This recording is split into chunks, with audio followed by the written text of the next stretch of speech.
Fala aí pessoal, seja muito bem-vindo aqui a mais um dia de conteúdo da Escola Sabatina 3.0 Online. Eu tive o privilégio de ter sua companhia aqui no dia de estudo da lição da Escola Sabatina.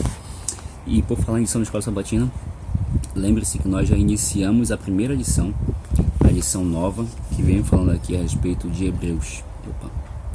Hebreus. E apesar de estarmos aí finalizando esse ano, nós já iniciamos essa lição. E hoje, é dia 31 de dezembro, é o último dia, é isso mesmo, é o dia da virada. E essa lição de número 1, ela vem falando aí a respeito da carta aos Hebreus e a nós. Ou seja, é uma carta que foi escrita para os Hebreus, é uma carta que tem relevância para nós ainda nos nossos dias de hoje. E o verso memorizado, ele se encontra em Hebreus no capítulo 10, no verso 36. Vou ler para vocês, diz assim, ó: vocês precisam perseverar, para que, havendo feito a vontade de Deus, alcancem a promessa. Então, para que a gente alcance a promessa, a gente precisa fazer a vontade de Deus. E para a gente fazer a vontade de Deus, a gente precisa o quê? Perseverar.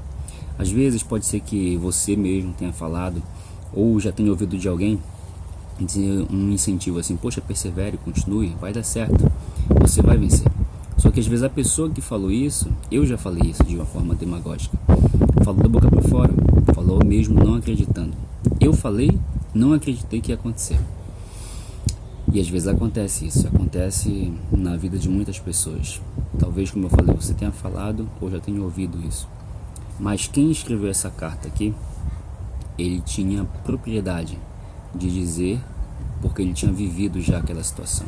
Quem escreveu essa carta foi quem? Paulo. Isso mesmo, e Paulo, ele não passou somente uma perseguição, ele passou várias perseguições, foi preso, naufragou e tudo mais, muitas outras coisas que você pode acompanhar no livro de Atos principalmente.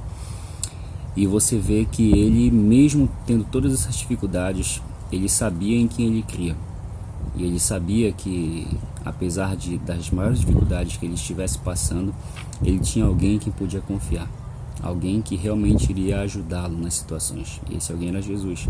E o mesmo alguém que ajudou ele também nos ajuda hoje.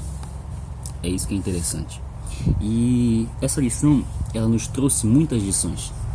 E uma delas, por exemplo, é que a gente vai... Hoje, na verdade, é um dia de recapitular, né? Ele não tem título, é chamado de estudo adicional.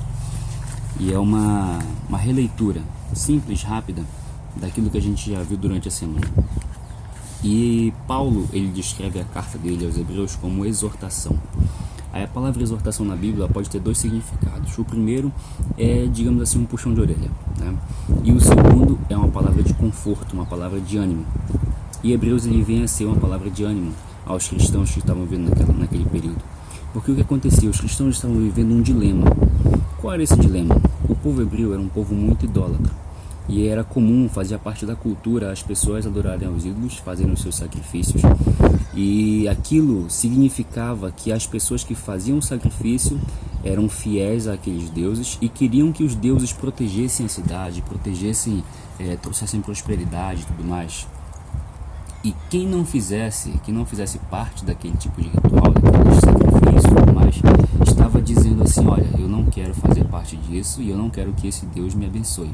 Só que aquilo é como se fosse uma vergonha para as famílias, para os amigos, para as pessoas que estavam ao redor.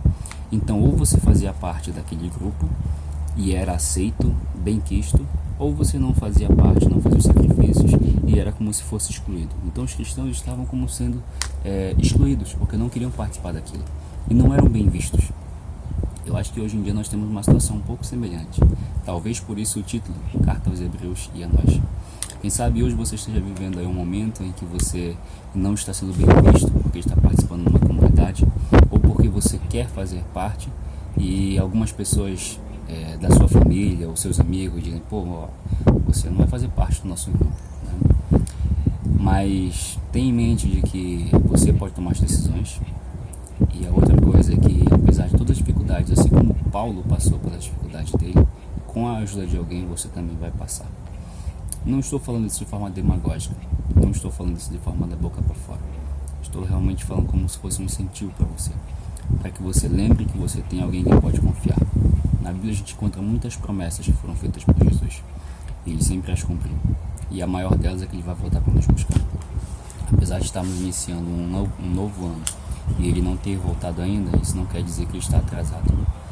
Quer dizer que a gente tem uma oportunidade ainda hoje da virada do ano, para a gente ficar mais próximo dele, ler mais a Bíblia, orar mais, e que nós possamos fazer isso hoje. Pessoal, um forte abraço e até a próxima.